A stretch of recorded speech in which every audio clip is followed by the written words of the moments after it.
racial, sexual, and religious chauvinism to rabid nationalist fervor are beginning not to work. Who I am and whether I'm good or bad or achieving or not, all that's learned along the way. Just a ride.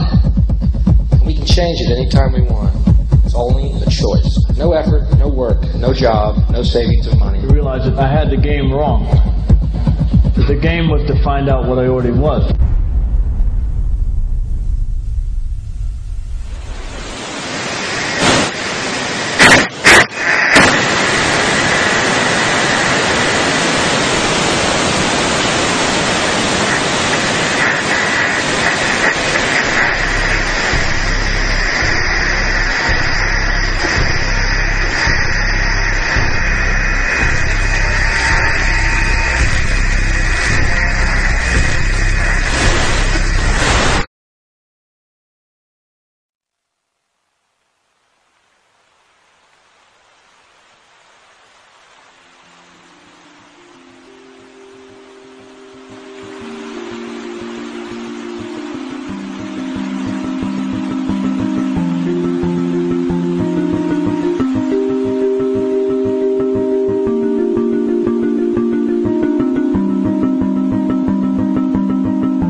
How very important it is to bring about in the human mind the radical revolution. The crisis is a crisis in consciousness, a crisis that cannot anymore accept the old norms, the old patterns, the ancient traditions. And considering what the world is now, with all their misery, conflict, destructive brutality, aggression, and so on, man is still as he was. He's still brutal, violent, aggressive, acquisitive, competitive, and he has built a society along these lines.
Society today is composed of a series of institutions.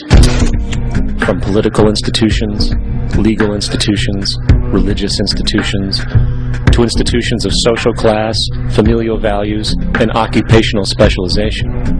It is obvious the profound influence these traditionalized structures have in shaping our understandings and perspectives. Yet, of all the social institutions we are born into, directed by, and conditioned upon, there seems to be no system as taken for granted and misunderstood as the monetary system. Taking on nearly religious proportions, the established monetary institution exists as one of the most unquestioned forms of faith there is. How money is created, the policies by which it is governed, and how it truly affects society are unregistered interests of the great majority of the population.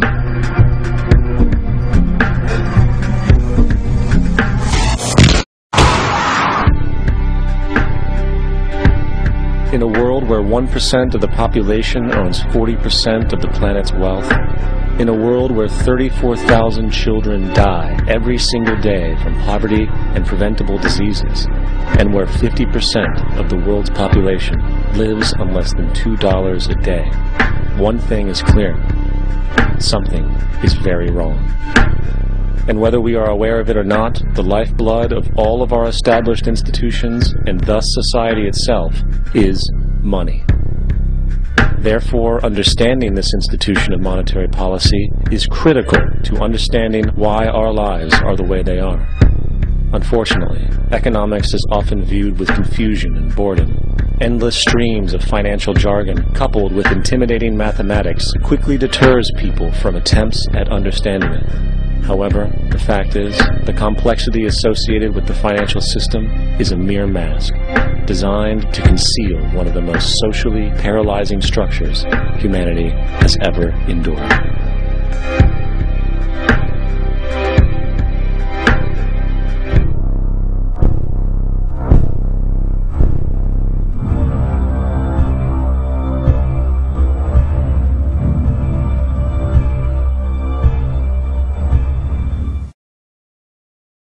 A number of years ago, the Central Bank of the United States, the Federal Reserve, produced a document entitled Modern Money Mechanics.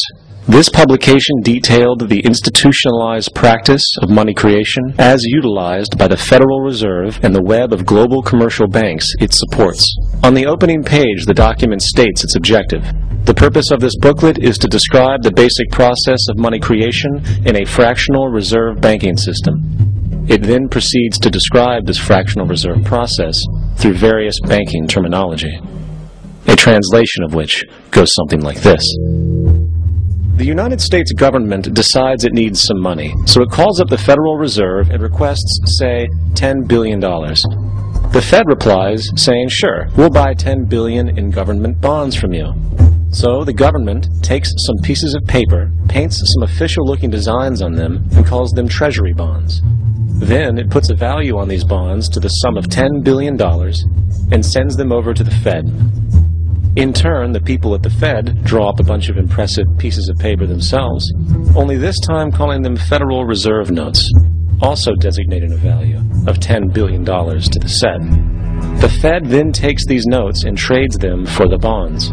Once this exchange is complete, the government then takes the $10 billion in Federal Reserve notes and deposits it into a bank account. And upon this deposit, the paper notes officially become legal tender money, adding $10 billion to the U.S. money supply. And there it is. $10 billion in new money has been created. Of course, this example is a generalization, for, in reality, this transaction would occur electronically, with no paper used at all. In fact, only 3% of the U.S. money supply exists in physical currency. The other 97% essentially exists in computers alone. Now, government bonds are, by design, instruments of debt. And when the Fed purchases these bonds, with money it essentially created out of thin air, the government is actually promising to pay back that money to the Fed. In other words, the money was created out of debt. This mind-numbing paradox of how money or value can be created out of debt or a liability will become more clear as we further this exercise. So, the exchange has been made, and now $10 billion sits in a commercial bank account. Here's where it gets really interesting. For as based on the fractional reserve practice, that $10 billion deposit instantly becomes part of the bank's reserves, just as all deposits do. And regarding reserve requirements, as stated in Modern Money Mechanics, a bank must maintain legally required reserves equal to a prescribed percentage